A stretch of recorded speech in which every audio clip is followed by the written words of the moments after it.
here at the 5th, right? Opening ceremony. It's amazing how time flies. I agree, it's humbling and inspiring to meet the students.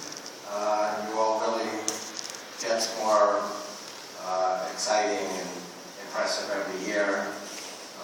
Some of the projects I've heard that you're interested in are quite amazing, and I look forward to some collaborations and dialogues this summer. I'd like to share with you an opportunity I was given. You've all heard of the SETI project, Search for Extraterrestrial Intelligence, and I've had the opportunity to dialogue with that project and that team. That's to try to actually find and listen to the messages from extraterrestrial intelligence. The Converse project has actually sent our own messages to ETIs. The SETI team is doing that. But if you were to communicate to an ETI, what would you say? What should we say? How can we say hello in a wise way to intelligence that we haven't met yet? So one project called Lone Signal, has decided to do that with crowdsourcing, use the wisdom of the crowd to come up with messages. And they've been gathering messages and using the evaluation of the crowd to try to determine what should we say to an ETI.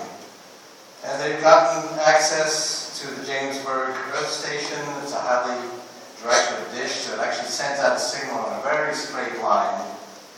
As you send the signal out, it disperses gradually, gets wider and wider as it goes out in space. But this actually only disperses 2.3 arc seconds, which is a small fraction of a degree every year. So if you go actually 17 light years out, it's still a very narrow beam. And they've aimed it at a star system called Gliese 526, which has a very high preponderance of planets that we believe could support life because they have the characteristics of supporting life.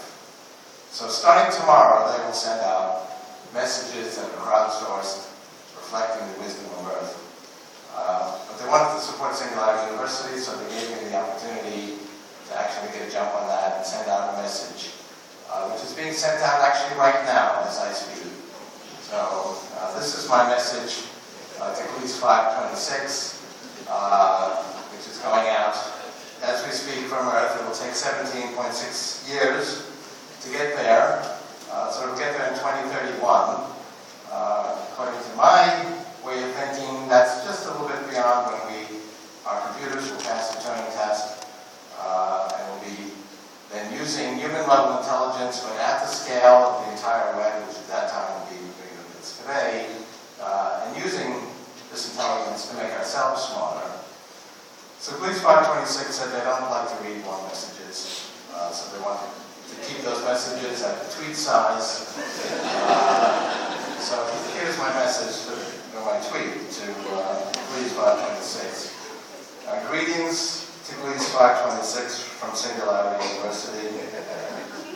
As you receive this, our computers have made us smarter, the better to understand you and the wisdom of the universe.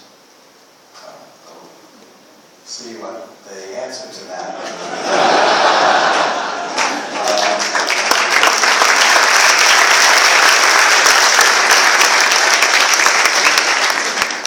Now, is there anyone on Gliese 526 to receive this message?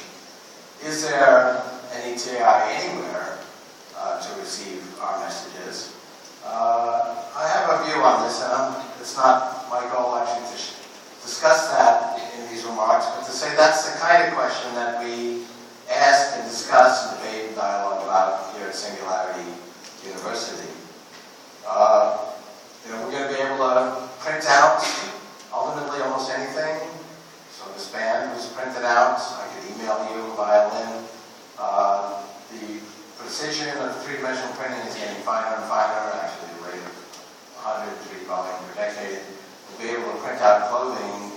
By my calculations, it was 2020, but there's actually a project to do that already. But I believe by the end of this decade, you'll be able to print out clothing. There'll be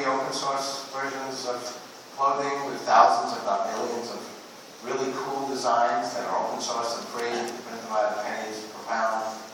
What's going to